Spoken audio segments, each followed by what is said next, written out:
Good morning and welcome to the Idea Morning Digest. I'm so glad to be in your faces. And of course, I am joined by my beautiful host, dearest Mba. And as you know, this is Idea Morning Digest, your go-to platform for inspiring stories, thought-provoking insights, and conversations that matter. Dearest Mba, good morning. Good morning, Cynthia. Looking beautiful as always. Just like you. Thank you so much. Always a pleasure to be here. It's a very cold morning. I said something. I don't know. Cold. The weather is kind of cold, but it's all that matters. Of course, if you like keeping up in development and you enjoy what we do here, do not forget to follow us across platforms. Television, and you can also send in your messages or send a mail to us at ideatelevision@gmail.com. All right, you heard from Darius right about now. We'll go on a quick break, and when we come back, we'll bring you up to speed with the news headlines.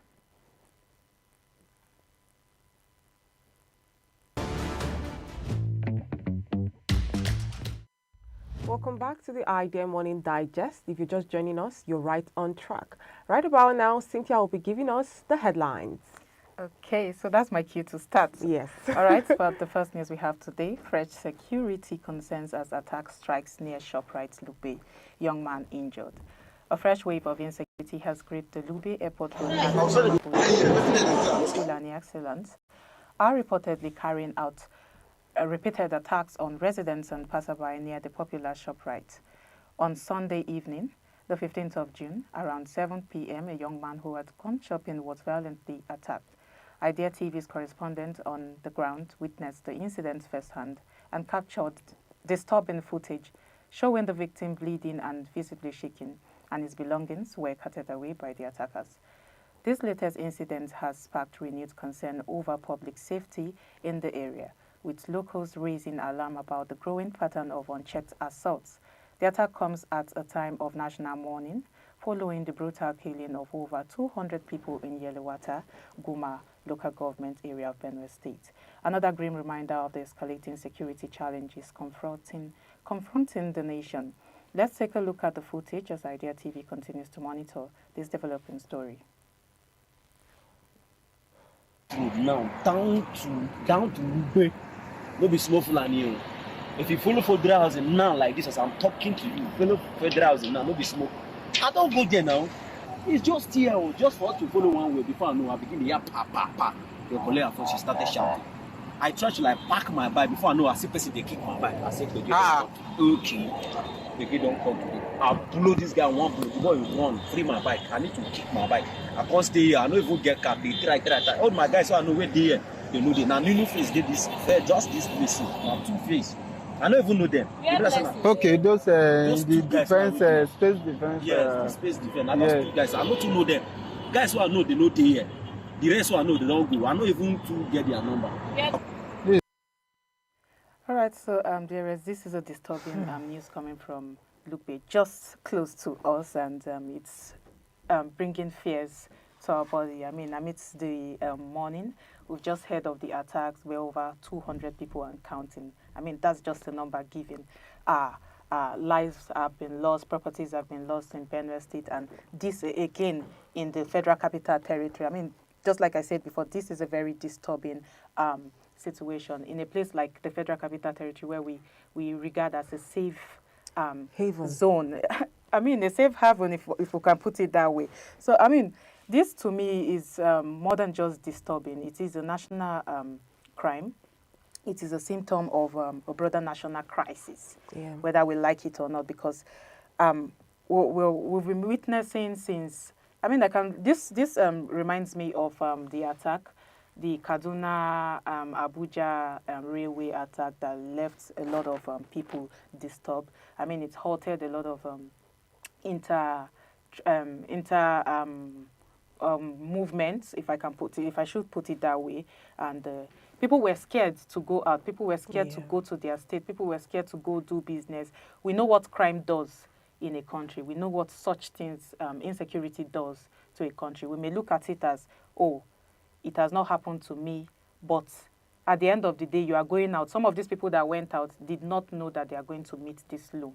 but at the end of the day, they were met with it. So, I mean, it's very disturbing, and the government needs to do something about it. I don't know if you have something to say about the high rate of insecurity in this country is becoming really alarming, and the government should step in at this point, because really it's more than just, oh, defend yourself, or we no go gree, or carrying out placards and shouting that we don't want insecurity. We need military warfare. We need action. We are tired of just talking and complaining. We saw what happened during the course of the weekend in Yelwata in Benue State, where over 200 lives have been lost. For what?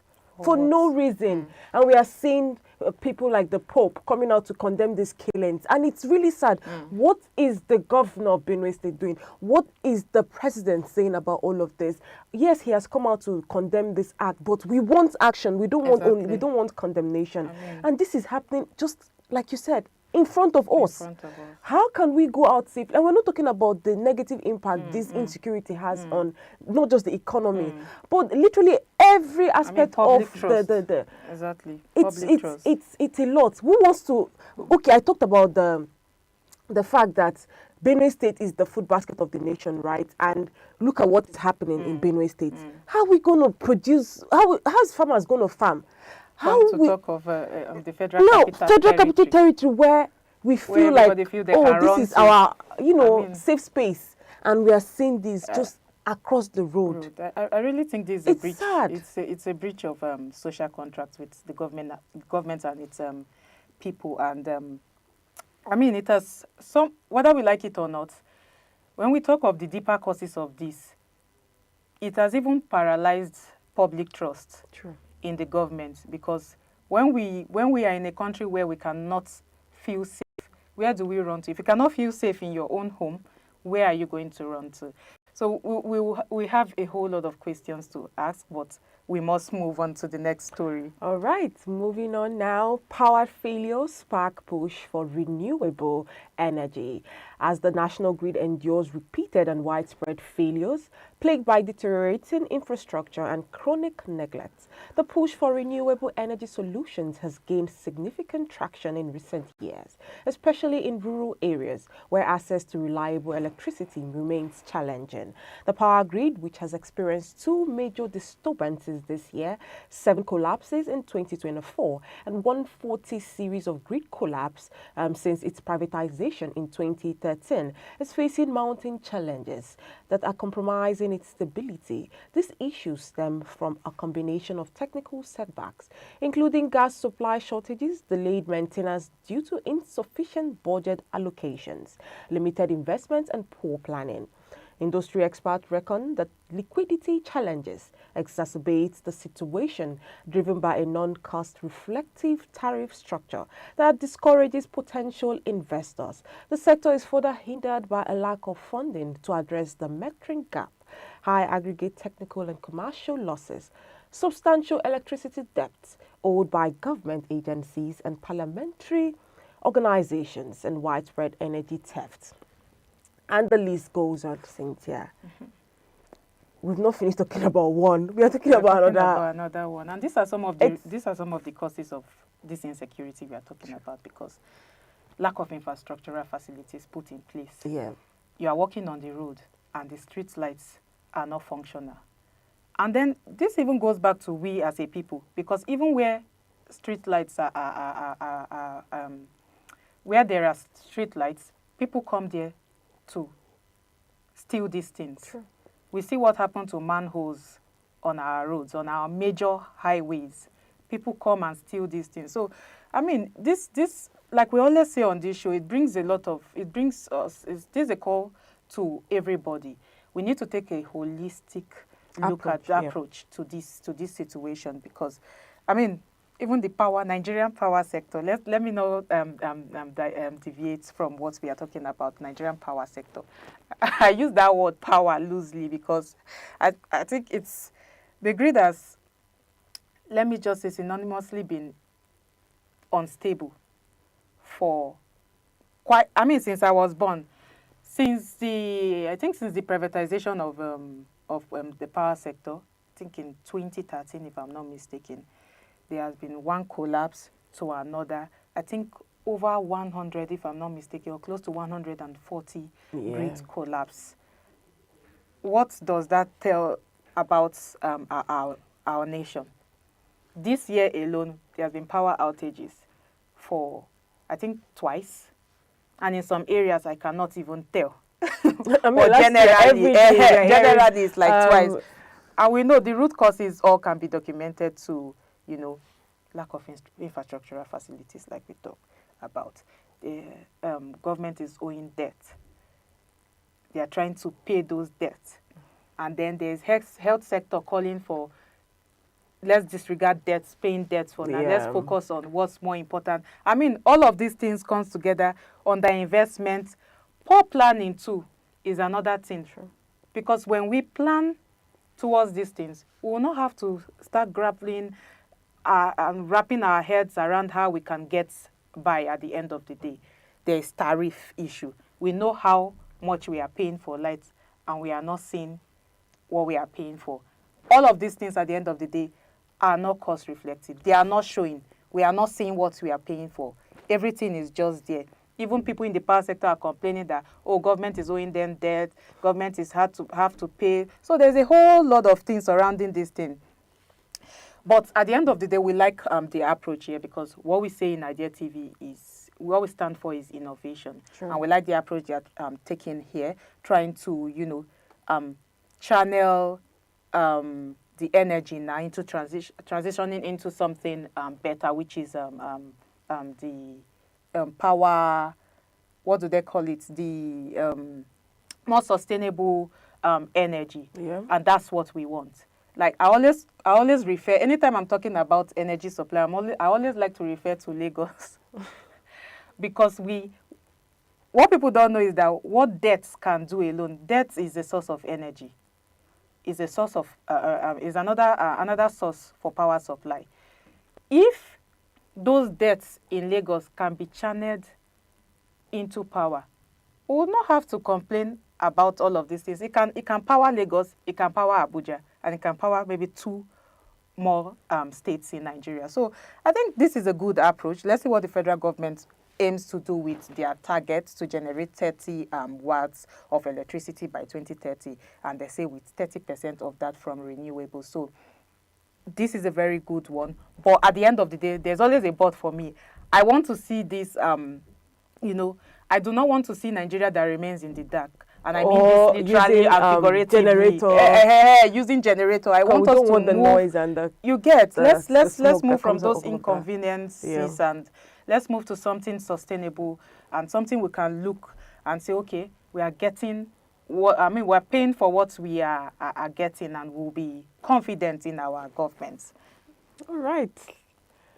So let's move to the next story we have here. Nigeria, others face 20 COVID rebound. 20-year COVID rebound, World Bank says. The World Bank has said that it may take Nigeria and other developing countries about 20 years to recover from the economic losses suffered during the COVID-19 pandemic. This was disclosed by the Senior Vice President and Chief Economist, World Bank Group, Indemit Gil, in the latest edition of the Global Economic Prospects. In the twice-yearly report, the World Bank slashed its global growth forecast for 2025 by 0.4%, points to 2.3%, stating that higher tariffs and heightened uncertainty pose a significant headwind for nearly all economies. Gil pointed out that by 2027, rich high-income countries will have mostly recovered from the economic damage caused by the COVID-19 pandemic, as their per capita GDP will be close to what was expected before the pandemic. However, developing countries, including Nigeria, will still be economically behind. Their per capita income will be 6% lower than what was originally projected before the pandemic. Except for China, these developing nations may need up to 20 more years to fully recover from the financial setbacks of the 2020s. He said by 2027, the per capita GDP of high-income economies will be roughly where it had been expected to be before the COVID-19 pandemic, while developing economies would be worse, but developing economies would be worse off with per capita GDP levels 6% lower. Except for China, it could take these economies about 2 decades to recoup the economic losses of the 2020s. Just like Darius have said, from one, well, it's like we're moving from one issue to another. And when we look at it in the wider picture, we see that some of these things are interrelated. Yeah. A lot of these things affect from insecurity. We talked about electricity, lack of infrastructural facilities, and all of these things. And look at us. And these are some of the things, if put in place, can boost our economy. But look at us now. We are still grappling with. The World Bank has predicted that our economy is going to go down to 0.6.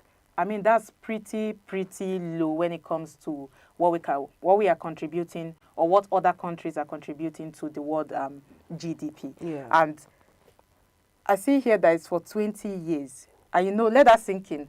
Well, for 20 years, meaning these 2 decades we are talking about. That's a long time. That's a serious long time. To get back from this projection is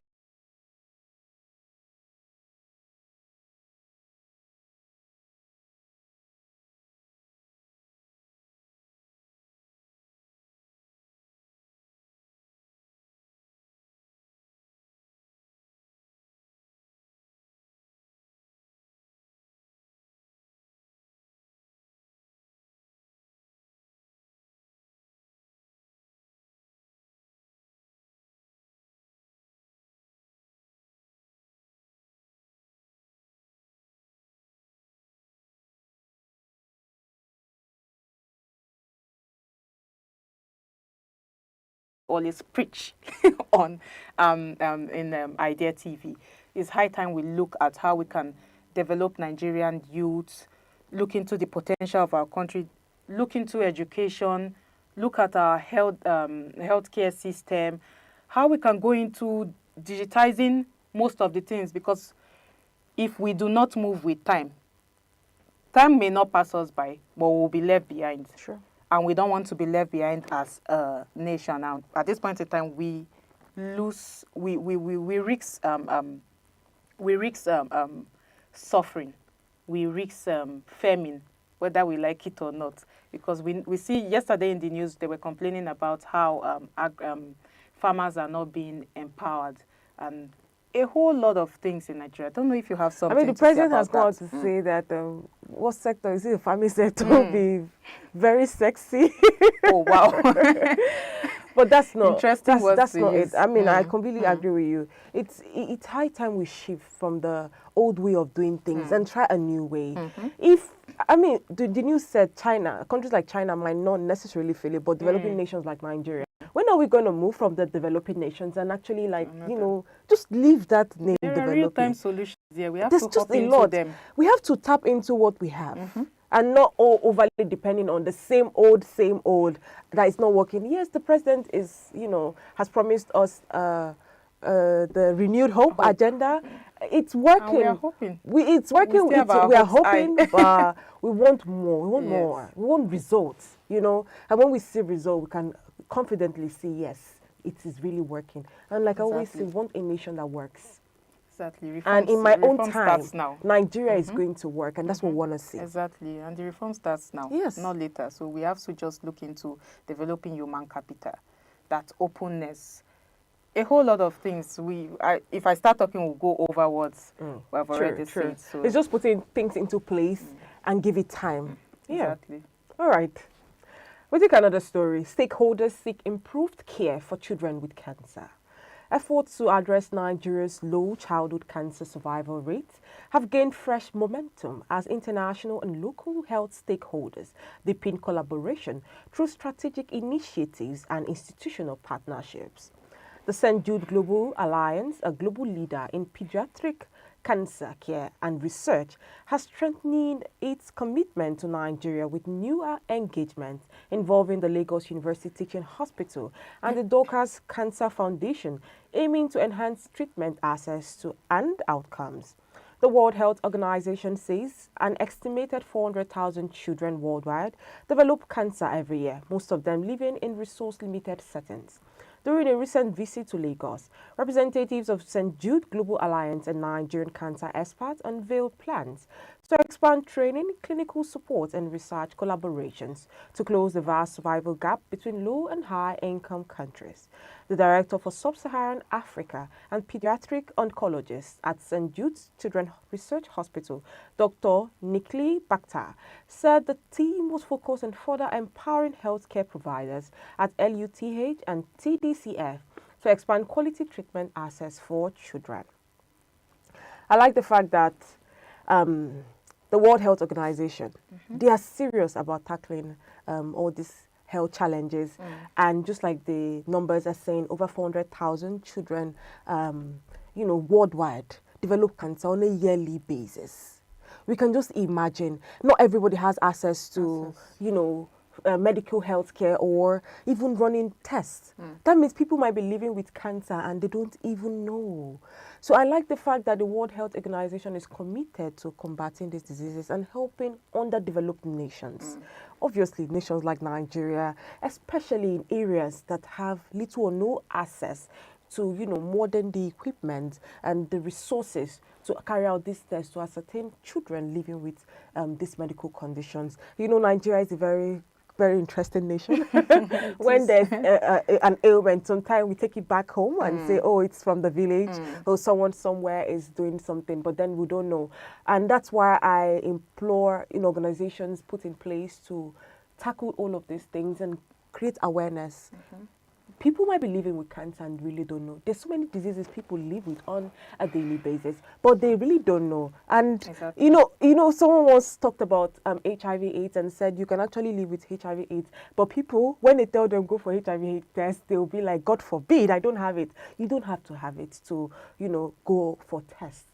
But just going for this test gives you, that assurance that you're doing something right, or you need to do something right with your body. And like I always say, health is wealth. So we should prioritize healthcare more. And I like the fact that part of the renewed hope agenda of the president comes with, health.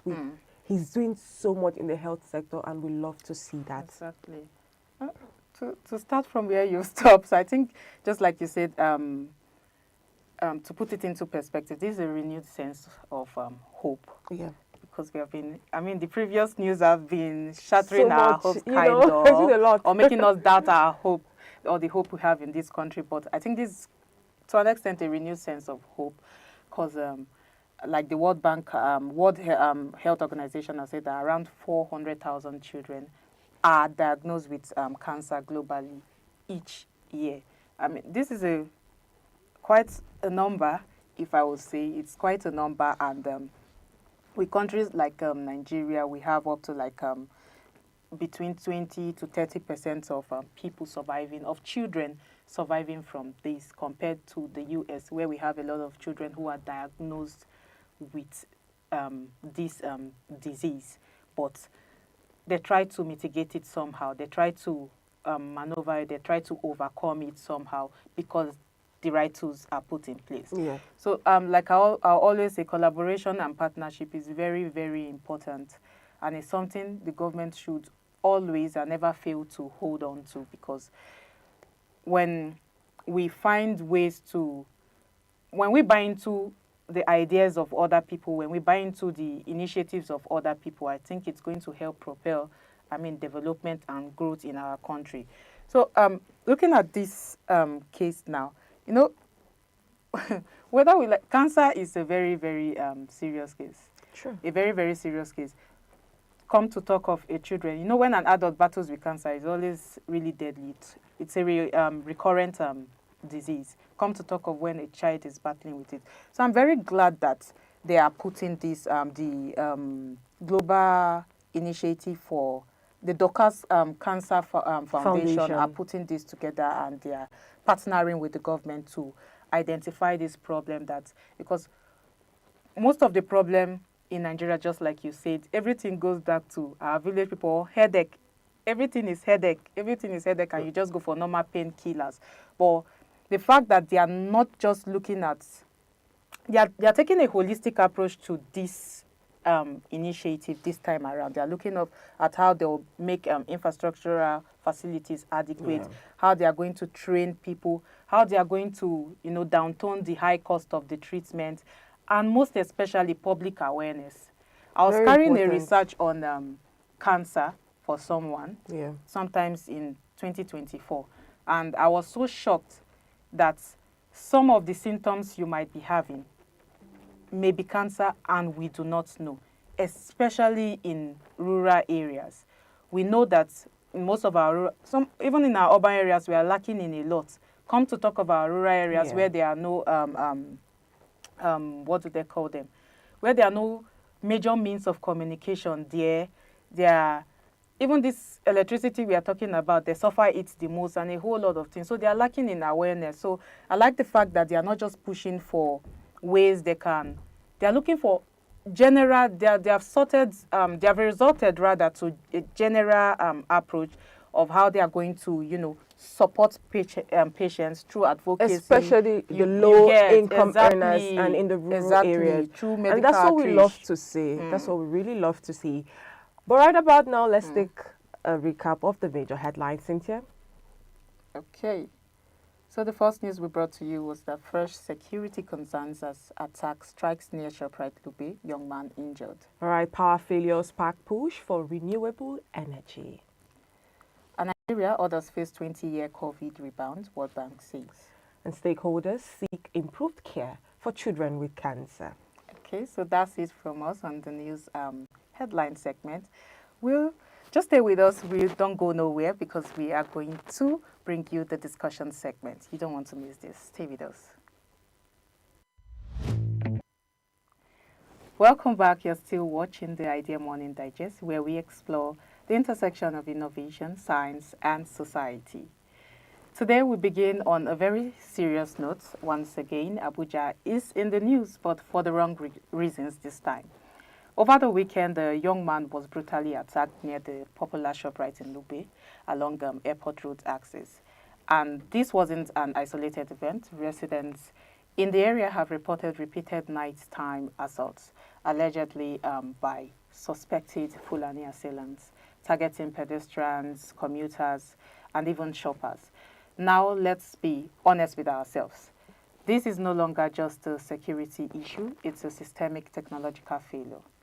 And you see, we live in a time where drones can deliver packages. We live in a time where AI can predict disease outbreaks. And yet, in a major city like our capital city, Abuja, we still do not have functional street surveillance cameras. We still do not have smart alert systems. We still do not, get to involve the community on real-time safety issues. So let's think about this for a moment, dearest. We're talking about insecurity. We are still mourning, and we are bringing this to the fore because this has been recurrent. This has become a pattern for a while now, and people have been reporting with no major intervention. So what do you think, or what do you make of this situation, especially because we are in a digitally inclined world now, and we still get to battle with how our safety. So at this point in time today, we are asking insecurity and innovation. So can technology help us feel safe again?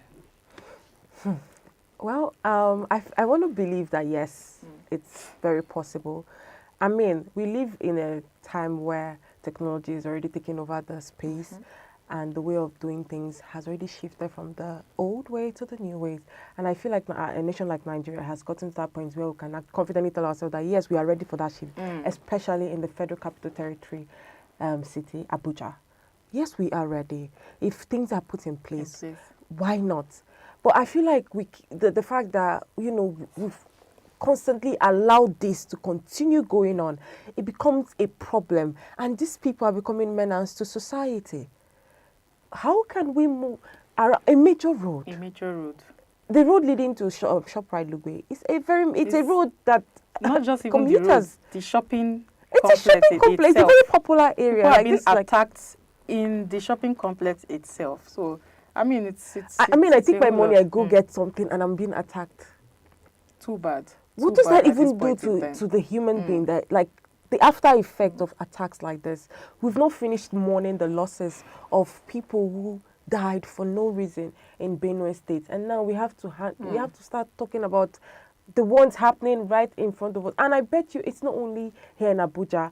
If we take it far, we'll realize that so many other cities in Nigeria is currently experiencing so many other places. one challenge or the other. In the east, I think in Yes. Abia also, Even in Imo I think they State. just suspended, or they just stopped curfew.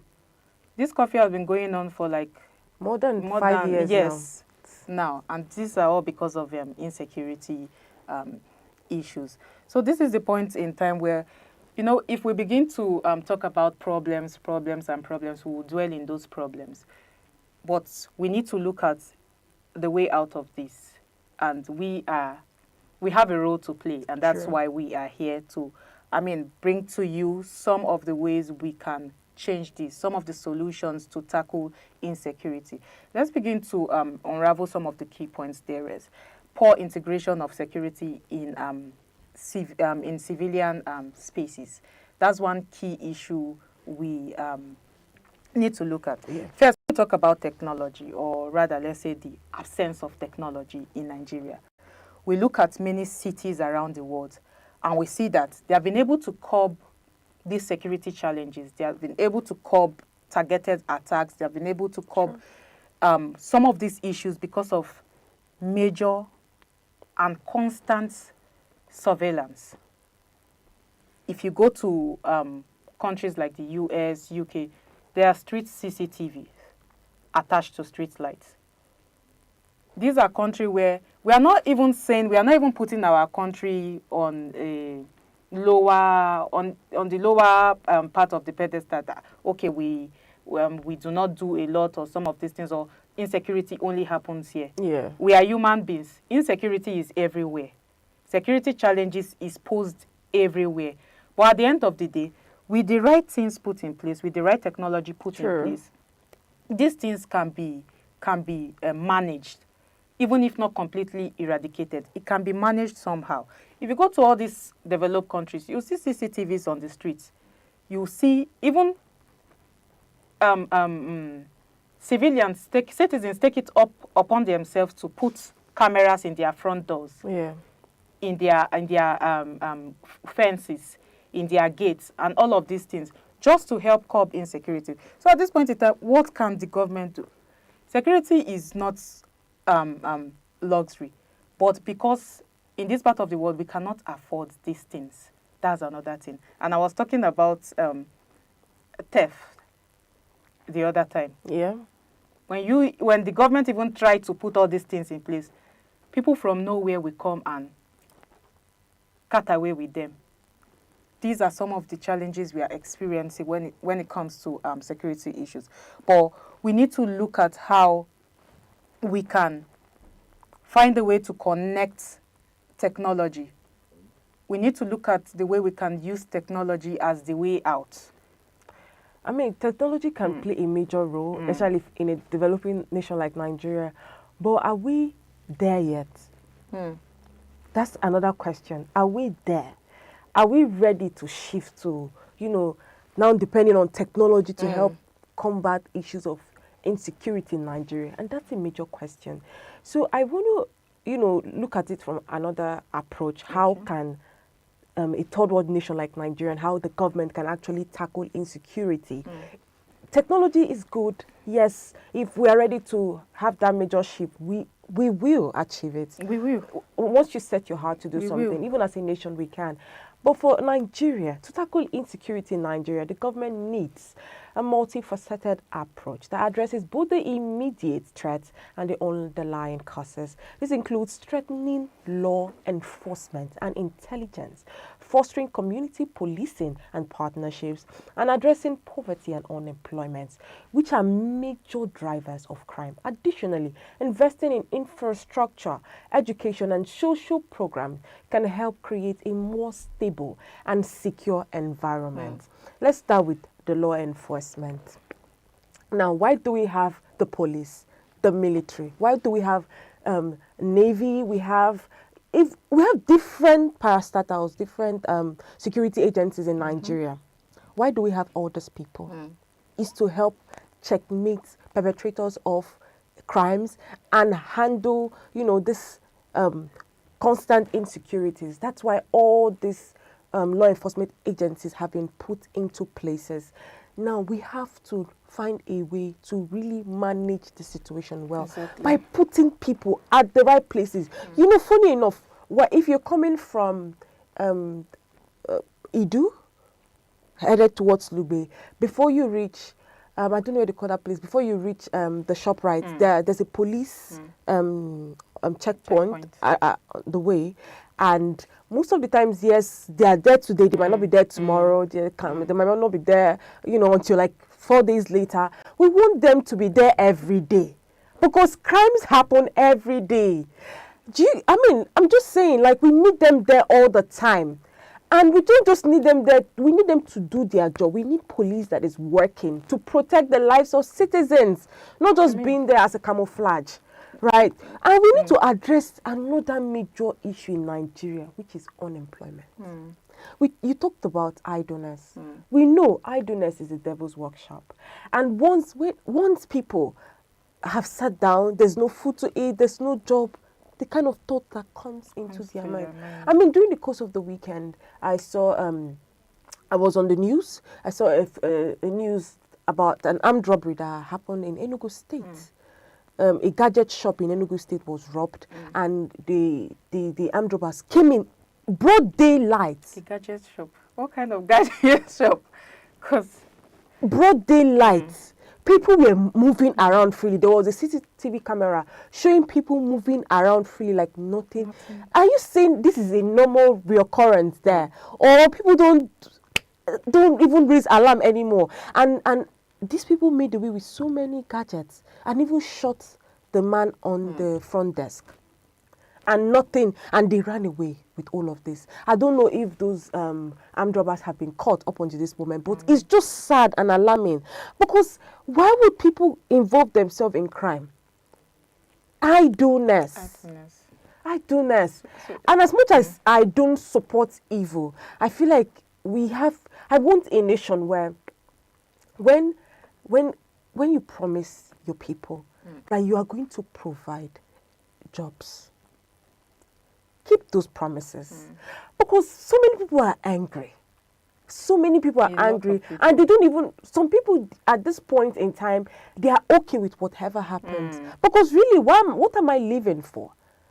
So if we can fix unemployment and reduce idleness, just maybe, the crime rates in this country will reduce. Because I know, although there are people who are, I don't want to say that people who enjoy doing all of these things, but really, I want to believe that it's idleness that leads to people engaging in criminal acts. So if we can fix the issue of unemployment, it might address the hunger, the poverty. Exactly. At least people need to keep their mind occupied. Another thing, creating social programs and advocating for education. People need Very to important. be. We can't. If we want to get there, we want to leave the term underdeveloped or developing nation.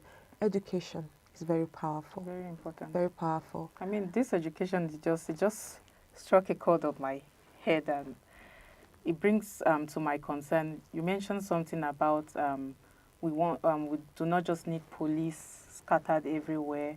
I mean, because going back to referencing to what happened in Benue State, we saw that even some policemen were among the dead people. Yeah, were among the people who were attacked. And I mean, even the people came out to applaud the police, that they tried their best. They did what they can do at that point in time. But imagine if they are better equipped to I always say prevention is better than cure. True. And when we talk of this prevention is better than cure, it's the phrase now is now like a cliche. but it's not a cliche. We need to, this is the point where we need to invest in even our security agents. Yes, we have to. We have to empower them. We have to train them. They need more training. They need a whole lot of training, equipment, and innovation, technology for the police and military is crucial. Very important. Very important for police to, fight against crime. Because whether we like it or not, we will still go back to this again. It's all tears and whatever, and sadness and mourning on the internet. But it's not just about that. It's high time we look into, okay, the social media has made us see what is happening in those places. How can social media now help us? How can digital tools now help us? We have a whole lot of potential lying in Africa. I always say this. We have a whole lot of young inventors. Why can't we hop into this? There's Track NG. I know of Track NG. I think the one Lagos State is using. Lagos State have started this. But we need to do enough. Yeah. When some things like this happen, it is not to weaken us. It is not for us to just mourn and then we let the issue slide. It is for us to call ourselves and say, what do we need to put in place for this not to repeat itself again? And the thing is that the solution is there in our before. It is clear. Innovation, technology is there. Let's shift from fintech. We have done enough for fintech. Not like I'm saying we should not keep, empowering people in that line. But we have done enough for fintech. We have done enough for those areas. Okay, this is proving to us that this is another problem we have in our system, in our country. How can we do? What can we do? What are the measures we can put in place?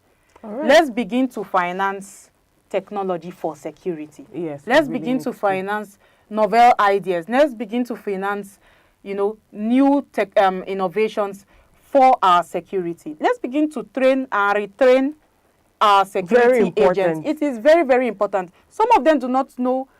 This is not me trying to bring down. Well, a lot of people do not know how to use, Android phones.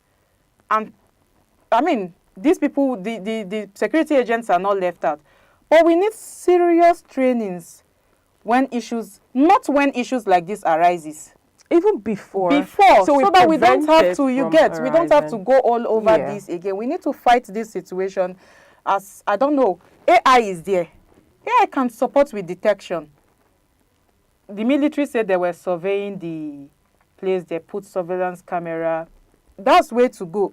But at the end of the day, what is that going to help us do? And this is where I call on, I call for partnership again and collaboration. What are all these fintechs? What are all these innovations lying around doing? Excuse me. This matter is becoming serious. And let me take it from there. Another angle we should look at it from is community policing. Now, empowering and supporting community policing initiatives, building trust between law enforcement and local communities, and encouraging community participation in security efforts are very essential. Community policing. We should have people in our communities that can serve as the police when the police are not there. Please give them weapons, give them ammunition, train them. Really, train them, because before we start looking for police intervention, if we have people who are always on alert, let's say vigilantes, all these security agencies in our local communities, it can go a long way in fighting this thing. We could hear from the people in the Yawata local government area where you will hear them saying, oh, they try to fight back because we had an activist go to that community to ask questions and understand what really went wrong. And he said that, he spoke to someone and he asked them, did you people try to fight back? Where are the youth, the vigilantes? What happened? And he said they tried to fight back, but they were outnumbered. They didn't even have enough equipment or weapons as the terrorists had. So we need to provide our community police, people like vigilantes, with enough weapons of fight back. That's how I want to put it. People need to start fighting back, because if we keep waiting for the police, the army to come to our aid, a community can be wiped out. Exactly. We need to see, at this point, I'm sorry to say this, but the best approach is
like their slogan says, the police is your friend, right? And we want that to really be We want the that case. to come back. I want to be able to go to the police in times of trouble and tell them, oh, please, someone is harassing me, and you take my statement, you fight for me, and not even expecting anything Exactly. in return. And I'll hold on to what Peter Obi said, where he talked about failure in leadership. Yeah.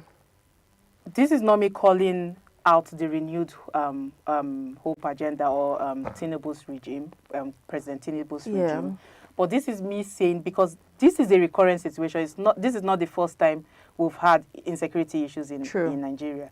We are having, just like you said initially, we have insecurity issues going on until now. In some places, that is not even in our, have not been brought to our notice yet. So I think the government have a very big role to play, in as much as the citizens have their role, but the government have a very big role to play, because we cannot overlook and underlook policy that will solve situations, and innovation alone won't help solve this crisis. So if good policies are put in place, systems that work are put in place, coupled with innovation, because this is what breeds, you understand, a system that works is what breeds innovation. So if we put all these things in place, there's urban planning, proper urban planning that discourages crime. People stop living in lungus. Proper houses are built. The streets are lit up. And then, at the end of the day, gender-responsive public service is what we need at this point in time. If all these things are put in place, people have access to, reach the police in real time. Yeah. As a crime is happening, you are calling 911. This is what is happening here, and there's emergency, action taken. They do not even need to be there before these actions are taken. They can use maybe cameras or something to sight there, or maybe all those GIS, all those mappings to, sight what is happening in that area. And then there's also quick response team stationed in every area. I think we can go a long way. So on Idea TV, we are always advocating for innovation. Yeah. How can we use technology? How can we use all the other innovations that are in place? How can we help? So the government needs to fund the people. The government needs to support. The government needs to support. There may be people in those communities, you never can tell, who have one or two things that can help mitigate this situation. But because we just, overlook things and it doesn't really matter until it happens. That's when we begin to run around to a family or a loved one, or a loved then one. you feel the pain. We don't have to wait until that don't happens have to. actually, come together and say, no, enough is enough to all of these things. Exactly. Like Cynthia said, the government has a major role to play in Exactly. combating insecurity in Nigeria. I hope they come to the aid of all those people crying on them right now, to even us right here in Idea Television, calling on the government to come to our aid and help combat insecurity in Nigeria. Exactly. So that's bringing us to the end of the show. And what do we make of this at the end of the day? What happened in Lube is not just a story. It's not just another criminal case. It's not just another insecurity case. But this is us looking at how we've been left behind with what innovation, with what new technology, with what digitization can do for us as a people to help us curb these situations. At Idea TV, we are always proffering solutions. That's what we stand for. So until we come your way next time, we hope you follow us. Send your thoughts, send your ideas to us at Idea Television, and of course, via our email at ideatelevision@gmail.com. We'd love to see you next time. Stay with us. Don't go nowhere. You're still watching Idea.